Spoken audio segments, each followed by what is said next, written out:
For over 3,000 years, the Cathar ruled the stars without fear. They moved through space like a storm no one could stop. Their ships were not built, they were grown. Made from metal, bone, and living tissue, they pulsed like hearts as they flew between worlds. The Cathar were not just warriors. They were hunters. And the galaxy was their hunting ground. They did not need food from planets. They did not need water or air like humans do. What they wanted was stronger. They wanted to prove they were the strongest life in the universe. So they went from star system to star system, finding new species, testing them, and then destroying them. Some races tried to fight back. Others begged for mercy. None lasted long. The Cathar saw other beings as weak, soft, too emotional. They believed feeling fear, love, or sadness made a species slow and foolish. In their eyes, only cold logic and perfect strength mattered. And they had both. Their bodies were armored with natural plating. Their minds were linked in a great network called the hive mind. One Cathar felt what all Cathar felt. One thought and the whole race moved as one. They had wiped out over 200 civilizations. Some were peaceful farmers who lived on green worlds. Others were warlike empires with powerful weapons. It did not matter. The Cathar crushed them all. They took what they wanted, genetic code, rare metals, star maps, and left behind dead planets. Silent, empty, drained of life. No one had ever hurt them badly. No one had ever made them retreat. No one had even slowed them down for more than a few days. Because of this, the Cathar began to believe they were gods. Not just rulers, but the final answer to the question of who should own the stars. Their homeworld, Cathar Prime, floated in a dark corner of the Orion Arm. It was a planet of black rock and red storms. There were no cities like humans build. Instead, great living towers rose from the ground, breathing and shifting like living creatures. At the center of it all sat the High Convergence, the oldest and wisest of the Cathar. They did not speak with voices. They sent thoughts through the hive mind, and every Cathar obeyed without question. For centuries, the Cathar had heard rumors of a small blue planet far away, near a yellow star called Sol. Scouts had passed by it long ago and reported nothing special, just another wet rock with primitive life. Animals, trees, and a strange hairless ape that walked on two legs and made fire. That species was called human. The Cathar paid no attention. Humans were not advanced. They had not even left their own moon until recently. Their ships were slow. Their weapons were loud but weak. Their world was divided, fighting itself over land, beliefs, and power. To the Cathar, this was proof of weakness. A species that could not even unite was not worth hunting. But then, something changed. In the year 2147, a Cathar long-range scout named Vex 7 was mapping the outer edge of the Sol system. It was an old ship nearing the end of its life cycle. Its mission was simple: check for new resources, scan for threats, and move on. Vex 7 drifted past Jupiter, its sensors sweeping the darkness. That was when it picked up a signal, not a normal signal. Not a clean, clear message like other spacefaring races sent. This one was messy, chaotic. It jumped between frequencies. It mixed voices, music, data bursts, and strange electronic noise. One moment it was a child singing. The next it was a weather report. Then a burst of static that sounded almost like laughter. Vex 7 paused. This was unusual. Most species trying to reach the stars sent calm, steady signals. This one felt alive, unpredictable. The scout sent the data back to the hive mind. The High Convergence reviewed it. At first they dismissed it as noise, but then they noticed something strange. Buried in the chaos were patterns. Hidden codes, coordinates, warnings, and defiance. One message, repeated in many languages, said, "We are here. We are watching. Come closer and you will not leave." The Cathar had never heard such a thing. No species had ever warned them. Most begged, some ran, but none had ever said, "You will not leave." The High Convergence was not afraid. They were curious, and curiosity in their mind was the first step toward conquest. They ordered Vex 7 to move closer, approach the third planet from the sun, observe, test. Vex 7 obeyed. It dropped out of faster-than-light travel near the moon. Its dark-spined hull hovered in silence. From orbit, Earth looked soft. Blue oceans! White clouds. Green and brown land. Lights twinkled on the night side, cities, roads, homes. Life everywhere. To the Cathar, it looked fragile, like a fruit ready to be plucked. Vex 7 opened a channel. Using a database of dead alien tongues, languages from species long gone, it broadcast a message in every form it knew. Surrender, submit, become part of the Dominion, or be erased. The message echoed through Earth's networks. Governments froze. Military leaders scrambled. Panic spread in some places. But in others, strange things happened. In Tokyo, a group of engineers rerouted power from a subway system to boost a satellite dish. In Nairobi, a teenager used her phone to send a fake signal that looked like a nuclear launch. In Rio, a retired pilot climbed into an old drone control station and whispered, "Let's give them a welcome." Earth was not united. Not really. Nations still argued. Wars still simmered in corners of the world. But something changed in those first hours. The threat was not human. It was alien. And for the first time in history, all humans were on the same side, simply by being human. Within minutes, Earth's response began. It was not a single message. It was a storm of signals. Some were real. Some were tricks. Some were just noise meant to confuse. But one thing was clear. Earth was not surrendering. Then came the weapons. Old missiles once meant for other humans were turned skyward. Nuclear warheads banned for decades were armed again, not out of hate but survival. But the real surprise was not the bombs. It was the way they were used. A group of scientists in Norway had spent years building a network of solar satellites to beam clean energy to Earth. Now, they overloaded them. In a flash, a pulse of electromagnetic energy shot into space, not strong enough to destroy a ship, but enough to scramble sensors. At the same time, thousands of small drones originally built for delivery, farming, or even toys, launched from every continent. They carried no bombs. Instead, they played sounds. Human voices, heartbeats, a baby crying, a man singing an old folk song. The Cathar had never heard such things. Their hive mind, built for logic, shuddered at the emotional noise. Vex 7 tried to shield itself, but the attack was not just physical. It was psychological, and the Cathar had no defense against that. Then came the final blow. A team in Texas had an idea. They took an old mining drone, loaded it with scrap metal and a small explosive, and aimed it like a bullet. They called it the Nail. It was not fancy, not smart, just fast and angry. It hit Vex 7 on the side near its main sensor array. The explosion was small, but it cracked the living hull. Green fluid leaked into space. Alarms, real ones made of sound and light, flashed inside the ship. For the first time in its long life, Vex 7 felt pain. It tried to retreat, but Earth was not done. More drones swarmed. More signals jammed its systems. A final missile, launched from a hidden submarine, struck its engine core. Vex 7 spun out of control. Its lights dimmed. Its thoughts grew weak. Before it died, it sent one last message to the hive mind. They are not weak. They are wild. They do not fight like others. They fight like fire, then silence. Back on Cathar Prime, the hive mind fell still. Not because of grief, but because of shock. A scout ship lost, to a primitive world, to a species that used toys and songs as weapons. The High Convergence gathered in the deep chambers of their living fortress. They reviewed the data again and again. They saw the chaos, the creativity, the refusal to obey. For the first time in 3,000 years, the Cathar felt something new, doubt. And where there is doubt, fear can grow. But they would not show it. Not yet. Instead, they made a decision. If one scout could be beaten, then a full fleet would crush this threat once and for all. They began to prepare, but far away, on a small blue planet, humans were already preparing too. They knew the real war had not begun. What they had just done was only the first punch, and humans, for all their flaws, were very good at learning how to throw the next one harder. After the fall of Vex 7, Earth did not celebrate. There was no parade, no speeches. People knew what was coming. The alien ship had been just a scout, a single eye in the dark. Now that eye was gone, but the thing behind it would not stay blind for long. Across the planet, governments that once argued over borders and money began to talk. Not perfectly, not peacefully, but they talked.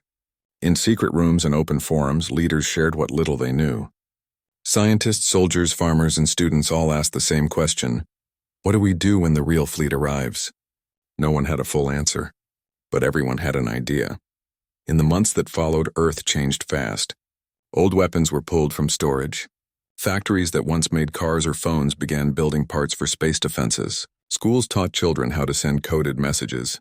Hospitals trained staff to treat burns from energy weapons, things no human had ever seen before. People called it the Great Mending. Not because the world was fixed, but because for the first time, many tried to fix it together. Then in early 2148, the sky changed. A flash of light appeared near Neptune, brighter than a star, but wrong. It did not twinkle. It pulsed, then another, and another. Soon over 500 points of light hung in the outer solar system. Silent, still, waiting. The Cathar convergence fleet had arrived. Each ship was massive. Some were shaped like claws, others like coiled serpents made of metal and bone. They did not burn fuel. They moved by bending space itself, sliding through the void like shadows. Their hulls glowed faintly with a sickly green light, the pulse of living tissue fused with machine. From Earth, telescopes showed the truth. This was not an invasion. It was an execution. The Cathar sent no message this time. They did not ask for surrender. They simply began to move inward toward the sun, toward Earth. But Earth was ready. The Sol Defense Compact, formed from old enemies and new friends, had spent every day since Vex 7's fall preparing. They knew they could not win a fair fight, so they decided not to fight fair. Their first move was the asteroid belt. For years, humans had mined rocks between Mars and Jupiter. Now those mining stations became weapons factories. Small robots no bigger than a dog were reprogrammed. Instead of drilling for iron, they planted bombs inside asteroids. Not big bombs, just enough to crack the rock and send sharp fragments flying at high speed. When the Cathar fleet entered the belt, they expected empty space. Instead, they flew into a storm of shrapnel. Chunks of rock, moving faster than bullets, slammed into their hulls. Some ships shrugged it off. Others hissed as green fluid leaked into space. One smaller vessel cracked open like an egg and went dark. The Cathar slowed. Not much, but enough. Next came the moon. Earth's pale companion had long been a symbol of peace. Now it became a shield and a weapon. Hidden bases on the far side fired kinetic rods. Long poles of tungsten dropped from orbit. With no air to slow them, they hit Cathar ships like hammers from heaven. One strike punched through a command spire. Another shattered a sensor array. But the real trick was gravity. Human engineers had spent months placing small thrusters on the moon's surface. Not to move the whole moon, that was impossible, but to nudge it slightly, just enough to change its pull on passing ships. The Cathar, used to predictable orbits, found their paths bending in strange ways. Ships drifted too close to each other. Collisions happened. Confusion spread. Still, the fleet pressed on. By the time they reached Mars, the Cathar were angry. They had lost 12 ships, not destroyed but damaged enough to fall behind. Their hive mind buzzed with frustration. This was not how war was supposed to go. The enemy should be broken by now, begging, silent. Instead, Earth grew louder. Radio waves poured into space, not just from governments but from anyone with a transmitter. A grandmother in Mumbai sang a lullaby. A rock band in Berlin played their loudest song. A school in Canada sent math problems. A poet in Cairo read verses about stars and loss. To the Cathar, this was noise. But it was more than that. Their hive mind worked by sharing clear, sharp thoughts. Human signals were messy, full of feeling, memory, and randomness. The more they listened, the more their thoughts tangled. Some Cathar pilots reported strange dreams. Others felt sudden fear for no reason. One ship even fired on its own ally by mistake. The humans had found a weakness. The Cathar could not handle chaos. Back on Earth, people watched the battle unfold on screens. They saw ships burn. They saw heroes die. But they also saw something else: hope. In Kenya, a young woman named Amina worked in a lab that studied algae. After Vex 7 fell, she had an idea. What if they could make something that ate Cathar metal? She mixed genes from deep-sea bacteria and desert fungi. The result was a green slime that clung to metal and turned it brittle. They called it rust bloom. They could not spray it in space, but they could wait. When the Cathar tried to land scouts on Mars to build a base, they did not know the red dust was laced with Amina's creation. Within hours, their landing struts cracked. Their armor plates flaked like old paint. One scout team was trapped, their ship falling apart around them. News of this spread fast. People began to believe maybe they could win, but the Cathar were not fools. After Mars, they changed tactics. They stopped sending small ships ahead. They grouped tighter. They shut off outside signals. They focused only on Earth, and then they attacked. Not with bombs, not with beams, with silence. They released a cloud of dark drones, tiny, black and cold. These drones did not explode. They wrapped around satellites, solar panels, and communication towers. They drained power. They cut signals. Within hours, Earth went dark in space. No GPS, no weather reports, no way to talk between continents. Panic rose. But not for long, because humans had planned for this too. Hidden under mountains and in deep caves, old radio towers powered by diesel and wind came online. Ham radio operators, many of them old men and women who had played with radios as kids, began sending messages in Morse code. Simple, slow. But it worked. In the Arctic, a group of scientists used mirrors on ice to flash sunlight in coded patterns toward orbit. In the Amazon, tribes used drums and smoke signals to pass news through the jungle. The world was going back to basics, and it was working. The Cathar watched from above, confused. Their enemy was losing technology, yet growing stronger. Then came the final surprise. A boy in Buenos Aires named Leo had spent his life playing video games. He loved puzzles, codes, and patterns. After the first attack, he joined a group of hackers trying to break into Cathar systems. They failed at first. The alien code was too strange, but Leo noticed something. The Cathar used rhythm in their data streams, like a heartbeat.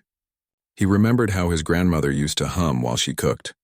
Steady, calm, always the same beat. He wrote a program that mimicked that rhythm, but with small mistakes. Like a song played slightly off-key. He sent it into the Cathar network through a broken drone they had captured. At first, nothing happened.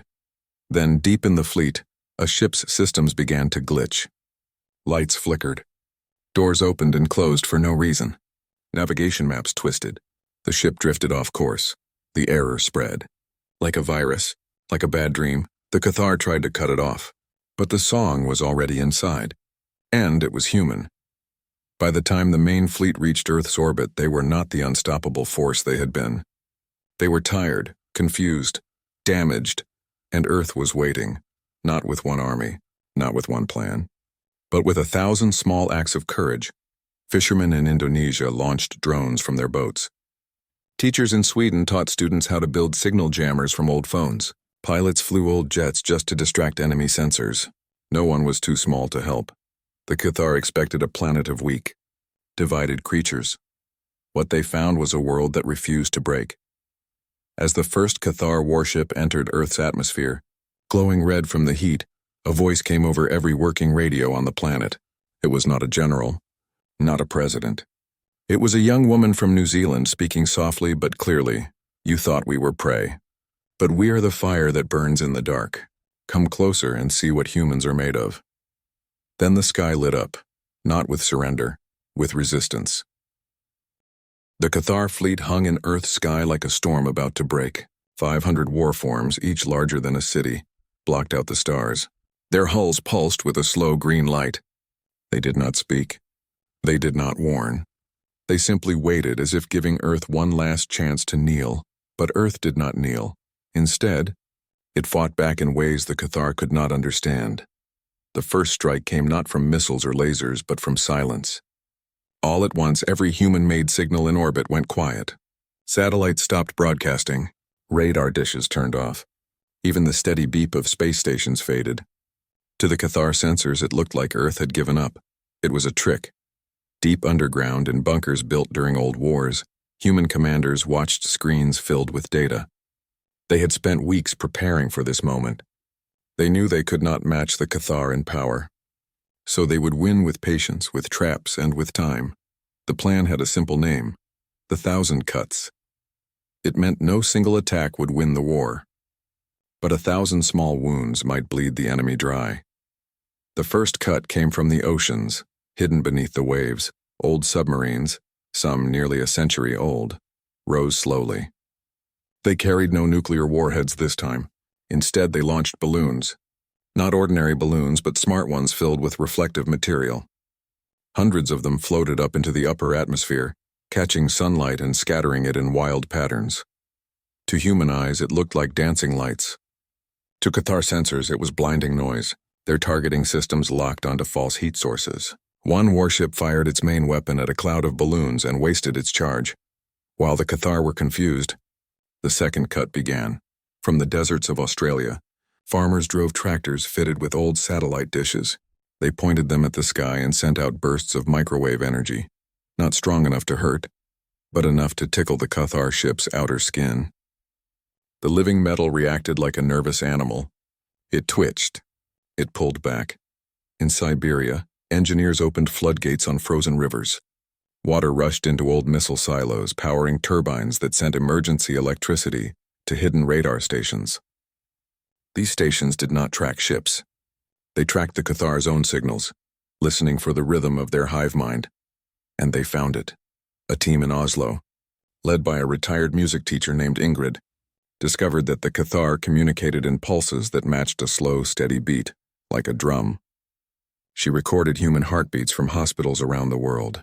Then she mixed them with whale songs, thunder, and the sound of wind through trees. The result was a sound that felt alive, but wrong to the Cathar. They broadcast it from every speaker they could find, even from broken phones taped to drones. The effect was strange. Cathar ships began to drift. Some turned in circles. Others fired at empty space. Inside their hulls, the hive mind grew fuzzy. Thoughts overlapped. Orders were missed. For the first time, Cathar warriors felt alone. That was the third cut, loneliness. But the real damage came from below. In Nairobi, Amina's rust bloom had been grown in huge tanks. Now it was loaded into weather balloons. When the Cathar sent landing pods toward Africa, the balloons burst open. Green slime rained down.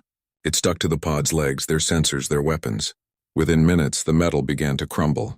One pod collapsed before it even touched the ground. In Brazil, children helped scientists build paper drones, light, cheap, and covered in sticky glue mixed with rust bloom. They flew them into the sky using kites. When a Cathar scout flew low, dozens of these paper drones stuck to it like burrs. The ship tried to shake them off, but the slime spread. Soon its engine sputtered and died. The Cathar had never faced an enemy that used children's toys as weapons. Back in orbit, the main fleet grew angry. They decided to end this quickly. They aimed their largest weapon, a beam of dark energy that could boil oceans at Earth's surface. But Earth was ready. For months, people had been building mirrors. Not glass mirrors, but sheets of polished metal from old cars, buildings, and ships. They placed them on rooftops, in fields, on mountains, millions of them. All pointed at the sky. When the Cathar fired their beam, the mirrors reflected it. Not all of it, but enough. The energy scattered in 1,000 directions. Some hit other Cathar ships by accident. One beam struck a fuel pod on a nearby warform. It exploded in a flash of green fire. The Cathar had just hurt themselves. That was the fourth cut, turning their own power against them. Now, the humans made their boldest move.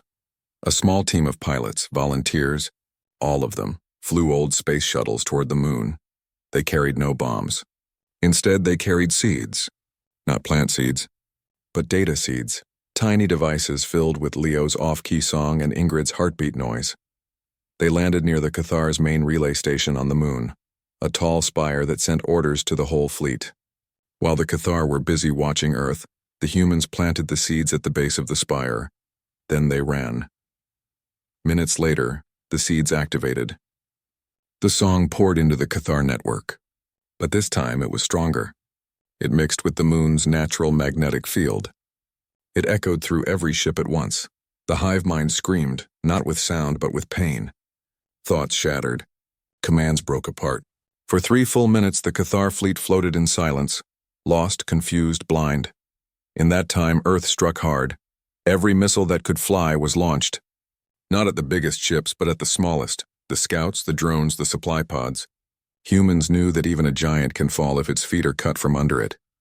Old fighter jets, painted with reflective tape, flew in wild patterns to draw fire. Many were shot down, but each one that fell gave others more time. In the Arctic, a group of scientists used ice tunnels to launch railguns, simple devices that shot metal rods using magnets. The rods flew into space and punched holes in Cathar sensor arrays. In India, a village powered an old radio tower with bicycle pedals. For 12 hours, children and elders took turns pedaling while a voice broadcast a single message on loop. "You are not gods. You are just visitors, and your visit is over." The Cathar tried to respond, but their unity was breaking. Some ships fired on Earth, others turned on each other, thinking allies were enemies. One warform even tried to retreat, something no Cathar had ever done before. On Cathar Prime, the High Convergence felt the chaos. They sent strong thoughts of order, of discipline, but the human noise was too loud. It was like trying to shout over a roaring fire. Back on Earth, people watched the sky. They saw explosions. They saw falling ships. They saw hope. A farmer in Vietnam used his irrigation drone to drop water on a crashed Cathar pod. Water mixed with vinegar and salt. It ate through the living metal like acid. A teenager in Detroit rewired streetlights to flash in Morse code, sending battle updates to nearby towns. No one was too small. No place was too far. The Cathar had come expecting slaves or corpses. Instead, they found a planet where every person was a soldier, every home a fortress, and every idea a weapon. By the end of the day, 37 Cathar ships were destroyed. Over 100 were damaged. The rest hovered in orbit, unsure. For the first time in their history, the Cathar were not winning. And Earth? Earth was just getting started. In a quiet bunker beneath the Alps, a young girl named Maya, only 9 years old, sat at a console. She had lost her parents in the first attack, but she had learned fast. Now she typed a message that would be sent to every human-held frequency. They thought they ruled the stars, but stars don't bow, and neither do we. Then she pressed send, and the fight went on. The war had lasted 16 months. Earth was tired. Cities lay in ruins. Fields were blackened. Oceans carried strange chemicals from fallen ships. But the people were not broken. They were sharper now, like a blade honed by fire. The Cathar, once sure of victory, were losing more than ships. They were losing belief. After the moon attack and the mirror defense, the Dominion's fleet had pulled back to Mars. They needed time to heal, to think. But humans gave them no rest. Every night, small drones flew from Earth, carrying messages, viruses, or tiny bombs. Every day, new traps appeared in space, old satellites rigged to explode, fake signals that led Cathar scouts into asteroid fields, even clouds of glittering dust that clogged their air filters. The Cathar had never fought a war like this. Their enemies in the past had built walls and waited to be crushed. Humans built nothing they could not lose, and then used what was lost to hurt them again. Back on Earth, people learned fast. A fisherman in the Philippines noticed that Cathar metal reacted badly to salt water. He mixed seawater with battery acid and sprayed it from a boat-mounted hose at a low-flying scout. The ship's leg melted like wax. Word spread. Soon, coastal towns had rust cannons made from old pipes and pumps. In Egypt, archaeologists used ancient tunnel maps to hide power lines and weapon factories under the sand. When Cathar scanners swept the desert, they saw only ruins. They did not see the war being built beneath their feet. But the biggest change was in how humans thought. Before the war, nations kept secrets. Now they shared everything. A cure for radiation sickness found in a Tokyo lab was sent to doctors in Buenos Aires the same day. A new drone design from Norway was printed on 3D machines in Kenya within hours. Language barriers fell as people learned to speak in pictures, sounds, and simple words. Help, danger, now. Even children played their part. In schools that still stood, lessons included how to build signal jammers from old radios or how to grow food in poisoned soil. Kids traded Cathar scrap metal like coins, not knowing it would one day be melted down for bullets. The Cathar watched all this from orbit, confused. Their hive mind could not understand how a species so divided could act as one. They did not know that humans were not united by orders but by choice. Then came the day everything changed. It started with a signal, not from Earth, but from deep space. A small ship, badly damaged, drifted into the outer solar system. It was not Cathar. It was something else. Small, silver, and silent. Humans sent a rescue team. Inside they found a single survivor, a being with soft blue skin and large eyes. It could not speak English, but it showed them images in its mind. A world burning, Cathar ships in the sky, its people screaming. This being was from a planet the Cathar had destroyed long ago. It had hidden in a broken ship for years, drifting, waiting. When it heard Earth was fighting back, it came to help. Through drawings and shared thoughts, it taught humans something vital. The Cathar hive mind had a center.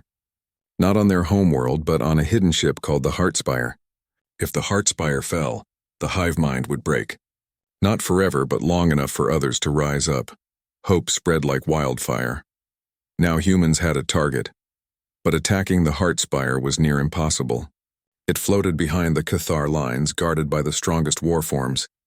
No human ship could get close, unless they did not send a ship. A group of engineers in Chile had an idea. They remembered how humans once sent messages into space on golden records. Simple, quiet things that carried songs and pictures. What if they sent a message that carried a weapon? They built a probe no bigger than a shoebox. Inside they placed Leo's off-key song, Ingrid's heartbeat mix, and a new code written by the Blue Survivor. This code did not destroy, it whispered. It asked the Cathar drones one question. Do you want to obey or be free? They called it the Seed of Doubt. Launching it was dangerous. The Cathar watched every move. So humans made a show. They gathered old rockets in Florida and made loud plans to attack Mars. They sent fake messages, lit fires on launch pads, and even flew decoy shuttles. While the Cathar watched Florida, the real launch happened in Mongolia.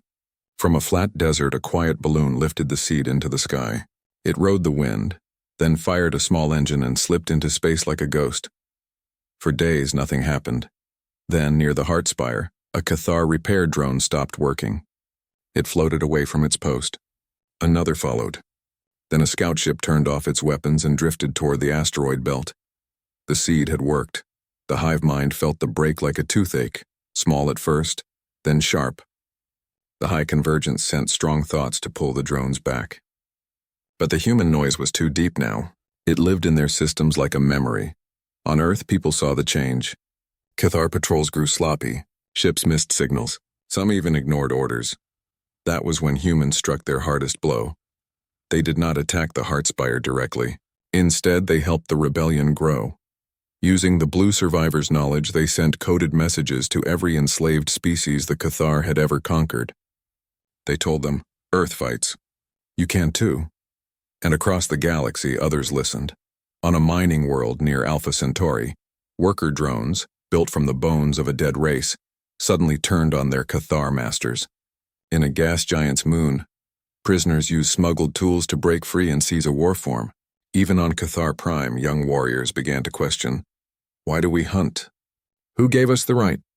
The Dominion was cracking from the inside. Back on Earth, the war grew quieter but deadlier. Humans no longer tried to destroy every ship. They aimed for the mind. In Canada, a group of musicians recorded a song made of whale calls, children's laughter, and the sound of rain. They beamed it into space on a loop. Cathar ships that heard it slowed down. Some stopped fighting for hours. In Nigeria, a farmer discovered that Cathar metal rusted faster when touched by certain plants. He grew fields of them near old crash sites. The green vines climbed the wreckage and pulled it apart. Every small act chipped away at the Cathar's strength. Then came the final test. The Cathar, desperate, sent their last great weapon, the Devourer, a ship so large it carried a black hole in its core. It could swallow planets whole. Earth had no defense against it, or so the Cathar thought. Instead of running, humans sent a message to the Devourer's crew. We know your names. Using data from captured ships and the Blue Survivor's memories, they had learned the names of every Cathar warrior on board, not just numbers, real names given at birth. They broadcast those names into space over and over with soft music behind them. To the Cathar, this was unthinkable. Names were private, sacred. To hear their true names spoken by enemies broke something deep inside them. The Devourer slowed. Its black hole engine flickered. Then, for the first time in history, a Cathar ship turned away from a target. It flew into deep space, and was never seen again. After that, the Cathar knew they could not win, not because humans had better weapons, but because humans had something the Cathar had lost long ago: soul. On Earth, people did not cheer. They were too tired, but they stood a little taller. They looked at the stars not with fear, but with pride. In a ruined park in London, an old man planted a seed in the ash. A child asked, "Will it grow?" He smiled. "Yes, because we're still here. And as long as humans were here, the fight would never truly end. But for now, the sky was quiet, and that was enough." The silence came slowly. At first, no one trusted it. For weeks after the devourer turned away, humans kept watch. Radar scanned the sky. Children stood guard with binoculars on rooftops. Old soldiers slept with one eye open. But the Cathar ships did not return.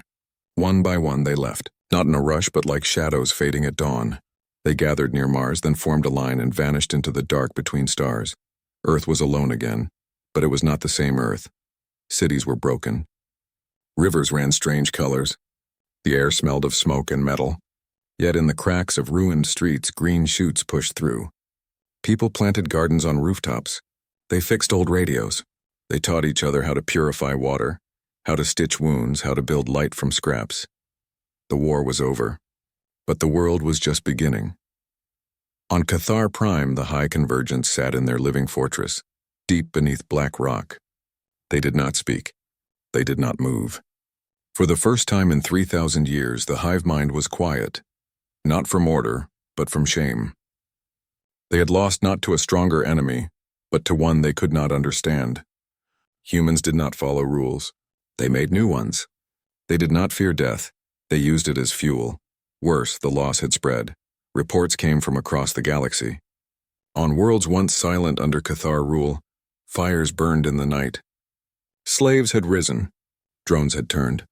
Even some young Cathar warriors had vanished, taking ships and secrets with them. The Dominion was not broken, but it was bleeding. The High Convergence knew they could send another fleet. They could burn Earth from the sky. But they also knew the truth. Even if they won, they would lose more. Because every ship they sent might carry the seed of doubt, and doubt once planted grows fast. So they made a choice no Cathar had ever made before. They left. Not in anger. Not in pride. But in quiet retreat. Back on Earth, people slowly understood. The predators were gone. There was no grand victory parade. No medals for heroes because everyone had been a hero. Instead, people gathered in broken squares, in fields, on beaches. They shared food. They told stories. A grandmother in Jakarta spoke of how she used her sewing machine to fix drone wings. A boy in Oslo played a song on a broken piano that had once been used to confuse Cathar sensors. They remembered the lost. Names were carved into stones, painted on walls, whispered at night. But they also looked ahead. Scientists studied Cathar wreckage not to make weapons, but to heal. The green fluid from their ships held strange healing properties. A drop could close a wound in minutes. Doctors mixed it with human medicine and saved thousands. Engineers took broken warforms and turned them into homes, schools, even greenhouses. The metal once used to destroy now protected life, and the blue survivor, the one from the silver ship, stayed. It learned human words. It laughed at jokes it did not understand. It helped build a new kind of school where children from Earth and other worlds could learn together. They called it the Starlight Academy. Years passed. New ships were built, not for war but for peace. Small, fast vessels carried messages, medicine, and seeds to other planets. Humans did not go to conquer.